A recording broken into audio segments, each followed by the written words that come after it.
ويسر مع دعوة موسى وهارون يوم عاشوراء.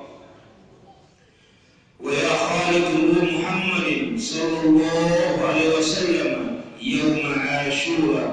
ويا رحمة الدنيا والآخرة وأطل أمري في طاعتك ومحبتك ورضاك يا أرحم الراحمين. وحيني حياة طيبة وتوفني على الإسلام ورضاك يا أرحم الراحمين والإيمان يا أرحم الراحمين. وصلى الله على سيدنا محمد وعلى آله وصحبه وسلم والحمد لله رب العالمين. بسم الله وبالله ومن الله وإلى الله وعلى الله وفي الله. سر الله ذات الله صفات الله وجود الله أفعال الله لا إله إلا الله محمد رسول الله. سلام قولا من رب رحيم. وامتازوا اليوم أيها المجرمون. السلام عليكم ورحمة الله wabarakatuh. Yang besar saudaranya menjawab salam, insya Allah pasti nanti jauhkan dosanya Allah. Amin. Innalhamdulillah wassalatu wassalamu ala rasulillah la hawla wa la quwwata illa billah amma ba'du. Hasbi Allah wa ni'mal wakil. Hasbi Allah wa ni'mal wakil. Hasbi Allah wa ni'mal wakil. Ni'mal maula wa ni'mal nasir. La haula wa la quwwata illa billah. Yang terhormat tokoh agama yang hadir, termasuk guru kita, pembimbing kita yang tidak henti-hentinya mau betul-betul berdakwah yang Allah, mau mengurus agama Allah. Tidak ada lain beliau yang ada di samping saya sekaligus protokol. Saya tidak usah sebut namanya. Yang saya hormati ada Ustaz, jadi belakang main HP, Ustaz. Yang saya hormati Pak Lurah sebagai orang tua kita di pemerintahan Kelurahan Ujung Tanah. Semoga Pak Lurah beserta jajarannya senantiasa diberikan kekuatan shohid dan batin untuk betul-betul mengelola pemerintahan Kelurahan Ujung Tanah ini jauh lebih baik ke depan. Amin ya rabbal alamin. Yang saya hormati para pengurus masjid, terutama Pak Ketua. Maju terus Pak Ketua, semangat terus, sehat terus, insya Allah antum jalur lurus berjuang untuk betul membangun masjid ini, membesarkan masjid ini. Kami semua pribadi saya mendoakan Pak Ketua beserta jajarannya beserta keluarganya, segala amal akan Anda lakukan Allah catat dan beramal di sisi Allah Subhanahu wa taala. Amin ya rabbal. Yang saya hormati para tamu undangan, Pak RW, Pak RT sehat terus. Insyaallah ibu-ibu yang hadir, semoga kita semua senantiasa dilimpahkan rahmat dari sisi Allah Subhanahu wa taala. Berbicara Muharram, pasti kita tidak lepas peristiwa di dalamnya yang sampai ribuan di dalam kitab karya Imam Al-Ghazali, 124.000 nabi, 314 rasul diseleksi menjadi 25 nabi dan rasul. Semua penuh liku-liku, semua ada sejarahnya sehingga dirangkum menjadi bulan namanya Muharram. Dalam Muharram ada Asyura, 10 Muharram.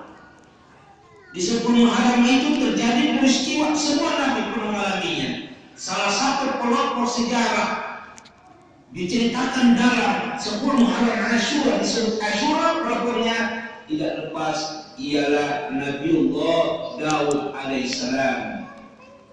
Siapa lagi? Nabi Musa alaihissalam. Siapa lagi? Termasuk Nabi Ayub alaihissalam, yang dalam riwayat Ayub disembuhkan oleh Allah penyakitnya yang betul-betul tergeser, terjauh dari lingkungan masyarakat karena penyakitnya yang menjijikkan. Allah sembuhkan, Allah angkat penyakitnya. bertepatan 10 Muharram disebut Asyura. Bu Bapak yang saya hormati, saya mau tanya, ini pecah surah di mana kita apa? Ada di kegiatan Muhammadiyah ini? Tidak ada. Ada tidak? Tidak ada. Pertahankan. Di paham lain ada begitu. Ini dari dulu. Tradisi memang, tapi di dalamnya ada syiar. Syiarnya memang, tapi di dalamnya berbicara syariat. Kegiatannya memang syiar, tapi di dalamnya berbicara syariat. Makanya guru kita tolong dipertahankan PK surat tiap tahun. Hati-hati sekarang guru, banyak dipaham-paham merampok masjid. Ditanya merampok, masih bergabung jadi pengurus, ujung-ujungnya kuasa masjid, lakilah paham baru. Betul tidak? Ini semua memang lomba ini. Makanya saya berharap kepada Pak Ketua Masjid, siapa pencetus lahirnya ini masjid di ujung tanah, cari fotonya, ulama-ulama yang pernah bermukim di tempat ini mengajarkan ilmunya, cari fotonya, pasang. Kalau bisa bikinkan di Sumadi, inilah ulama-ulama pencetus sejarah ini masjid di tempat ini. Sehingga mereka yang mau musim ke sini, tidak sembarang bos. Kenapa? Ada sejarah. Jadi saya tergugah Pak Ketua sebut. Siapa tadi pakai siapa bangunnya ini pencetusnya? Masya Allah, guru kita. Rahimullah ta'ala. Kita letakkan dulu ini. Al-Fatihah.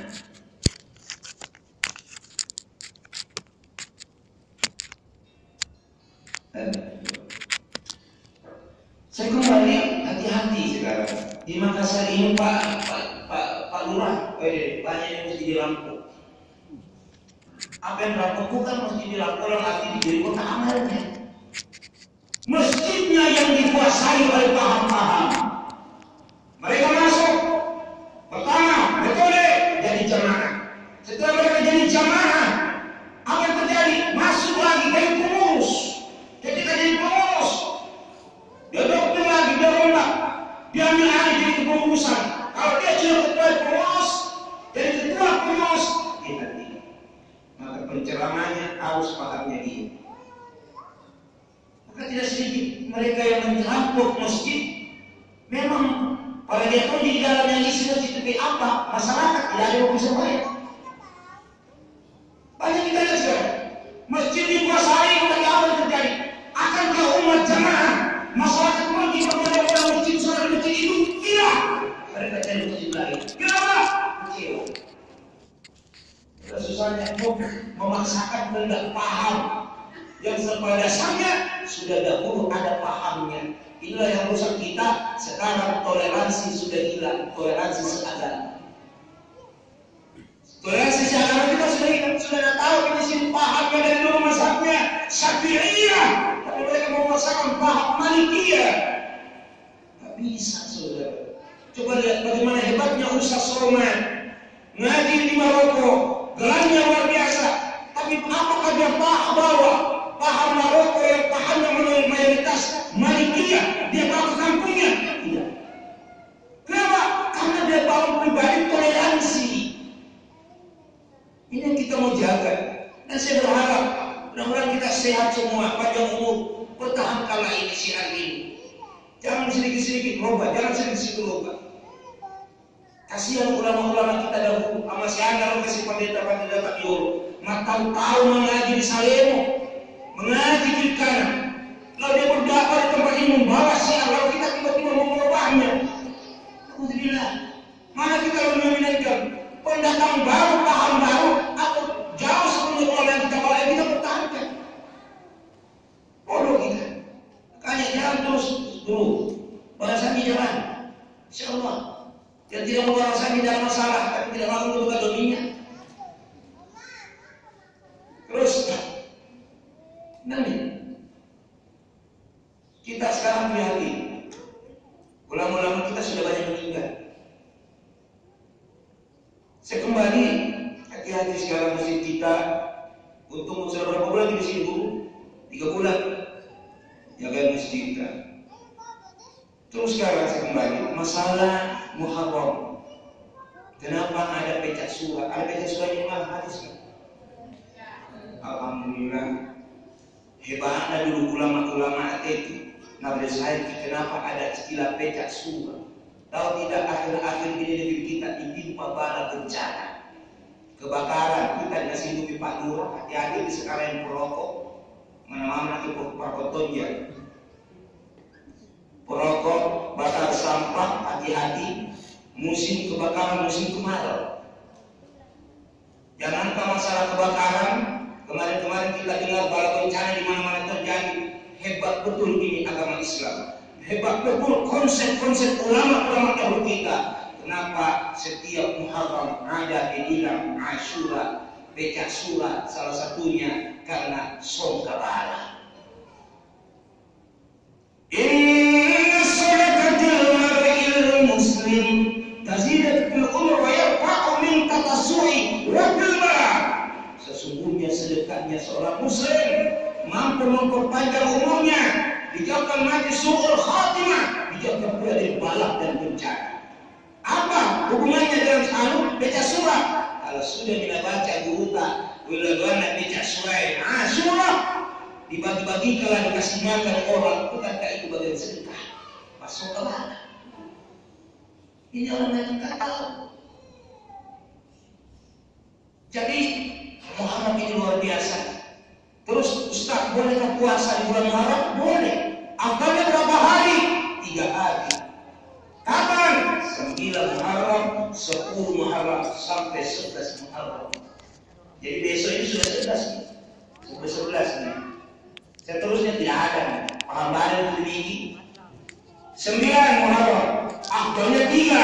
Kalau 3 hari, tasawuf 3 hari, boleh di 9 Muharram orang puasa. Tasawuf di 9 Muharram. Karena sibuk apa?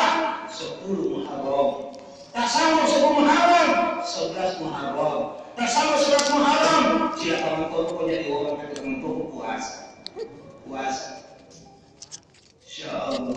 Terus apa faedahnya lagi Muharram? Faedah Muharram selain kita disuruh puasa. Siapa yang berpuasa di bulan Muharram maka dosa-dosanya dahulu diampuni oleh Allah, bahkan dipanjangkan umurnya sampai datang Muharram selanjutnya. Faedah yang kedua Muharram tahu tidak? Dijauhkan balak dan bencana. Lalu yang ketiga, faedahnya bulan Muharram tahu tidak? Siapa yang beramal di bulan Muharram dengan hari ini, 3 Muharram ini, 3 hari ini, maka semua pahalanya seimbang sama dengan pahala Nabi dahulu yang melalui proses di 10 Muharram ini. Masya Allah. Contoh, Nabi Yunus dilepaskan dari mulutnya ikan Zunnun. Coba, kenapa di sini doa? Kenapa kedua kata peduli? Zunnun disebut juga dalam Asyura doanya. Hebatnya ikan Zunnun ada juga kita yang disebut di dalam doa. Coba lihat doa ini. Ya mukharrij kulli qalbin wa ya'lam wa ya mukhrij zinnun yawm Asyura. Zinnun asalnya balik yang pernah telan Nabi Yunus. Yunus ditelan sama ikan karena apa? Lari dari medan dakwah. Naik di perahu yang banyak penumpangnya di tengah lautan ini perahu hampir tenggelam. Berkata sang nahkoda, jangan-jangan ada pelaku dosa. Banyak mungkin pelaku dosa ini. Kalau mau aman ini kapal bertenggelam, kita cari pendosanya supaya orang tidak tenggelam. Sama di kampung. Kalau satu juga orang berbuat maksiat, lebih baik hilangkan yang satu di Bandung dapat semua dosanya, bencananya. Setiap diungging, siapa yang muncul namanya? Nabi Yunus.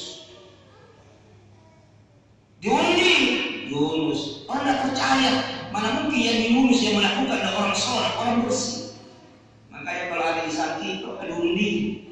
Nabi Yunus undi. Ada tahu itu kepercayaannya dari masyarakat, ibu-ibu berarisan di mana, nah ganti namanya supaya cepat naik. Nah, tulis nama Yunus. Yunus. Insya Allah. Yunus. Begitu undi. Masing-masing namanya Yunus. Mudah-mudahan cepat naik. Mari kita berapa hari bergabung, masuk bergabungan itu warisan. Iku maki berapa lama saya 3 tahun. Maki cepat dulu naik, maaf tapi saya dibayar itu. Tengah-tengah pi, tulis Juli baca doa. Apa doanya? Nah, la ilaha illa anta subhanaka inni kuntu minaz zalimin. Baru baca doa ini. Subhanal malikul mulki, subhanal qahirul jabarati, subhanal malikul mulki, subhanal qahirul jabarati. Insyaallah niat begitu diundi muncul namanya Yunus. Amin. Jadi tidak ada sejarah baru, betul tidak? Betul tidak? Yang ada pengulangan sejarah cuma versi yang berbeda. Saya kembali, Yunus 40 hari dalam perut ikan. Nah, orang hamil susah melahirkan. Dia jamin di masa-masa. Tak, saya sana kalau anakku tidak mau, tidak bisa melahirkan talon kolong buat tanda kolong. Sudah lewat berapa hari, ambilkan air, bacakan doa. Apa doanya? La ilaha illa anta subhanaka. Bisa saja jadi sandro. Bagi mas sandro, baik kalau sandro dapat, kalau sandro habis wanita kalau sandro. La ilaha illa anta subhanaka ini untuk nazolimi. Insyaallah anak itu pasti lahir dalam keadaan selamat. Tapi minta kepada Allah, ya Allah selamatkan anak ini dan ibunya. Jangan cuma anaknya. Jangan sampai anaknya doakan anaknya selama mana mati. Karena celaka yang berdoa harus betul-betul real. Sama juga ya Allah berikan aku rezeki. Nah bila mereka kata berdoa ini, nanti hari juga dikasih rezeki. Mau aku mengatakan, ya Allah tambahkan rezeki untukku. Betul tidak? Kalau dia dikasih kenalan dia pun dikasih rezeki. Mau aku katakan tambahkan rezeki untukku. Kembali Nabi Yunus dikeluarkan dari perut ikan selama 40 hari dalam perut ikan bertepatan 10 Muharram. Siapa yang mengajarkan doa Nabi Yunus di dalam perut ikan? Allah mengutus malaikat Jibril mengajarkan doa ini. La ilaha illa anta subhanaka inni kuntu minaz zalimin. Begitupun Nabi Adam diterima oleh Allah taubatnya gara-gara apa? Khuldi, diusir dari surga. Diterima taubatnya, bahkan dipertemukannya dengan Siti Hawa bertepatan Asyura 10 Muharram. Apa nak baca doanya Nabi Adam? Rabbana zalamna anfusana wa illam taghfir lana wa tarhamna lanakunanna minal khasirin. Dalam riwayat ada ulama berpendapat salah satu ayat yang tertua bahkan mengatakan ayat yang paling pertama turun di muka bumi ini. Rabbana zalamna anfusana wa illam taghfir lana wa tarhamna lanakunanna khasirin. Apa fungsinya? Kalau ada orang lama belum berpisah istri di suami, mau dikasih satu kembali, ini dibaca. Banyak kan dibuat itu 3 nih. Tadi diundi kalau mau naik arisan. Tadi yang belum mau melahirkan dibaca Rabbana zalam apa? La ilaha illa anta subhanaka kuntu minaz. Suami terpisah mau disatukan kembali karena mungkin faktor sihir atau apa. Ambil mati air garam, ada garam, taruh di dalam ini, atau kasih mangkuk. Oh jadi ini, bukannya sama-sama jadi. Ambil baca garam, dia itu garam, kasih turun sedikit, ambil pisau, syaratnya menunjuklah pada jam 12, diputar dibalik, dibaca tadi Rabbana zalamna anfusana wa illam taghfir lana wa tarhamna dibalik berlawanan arah. Ngerti lagi? Kalau kayak gini 3 berapa itu banyak lagi dibaca. Percaya sih gini kan? Ayat ini tahu ya? Saya tidak pernah sudah dibuka ini. Air terlebih garam diputar di berlawanan arah dibaca Rabbana zalamna anfusana wa illam taghfir lana wa tarhamna 3 kali diputar diniatkan satukan di Allah ini kembali terhadap penyakitnya juga. Seperti itu satu kali pertemuannya Siti Hawa dengan Nabi Adam. Utang kasih minum, insya Allah. Barat, jangan toko 1 liter baru utang. Kalau suruh minum orang naik mata hitamnya mati. Terus siapa lagi peristiwa sehingga lagi istilah Asyura 10 Muharram? Nabi Yusuf, Yakub. Siapa bapaknya Nabi Yusuf? Ya, Yakub. Dipisahkan dari bapaknya. Jadi kalau sekarang itu dia kehilangan gara-gara harta warisan, anak tertua dipisahkan dari bapaknya. Gara-gara harta banyak bersaudara, sudah ada yang cerita sejak Nabi Yusuf. Yusuf tidak disenangi oleh saudaranya karena dianggap buat pesaing berat. Apa yang terjadi? Yusuf dipisahkan dengan Yakub.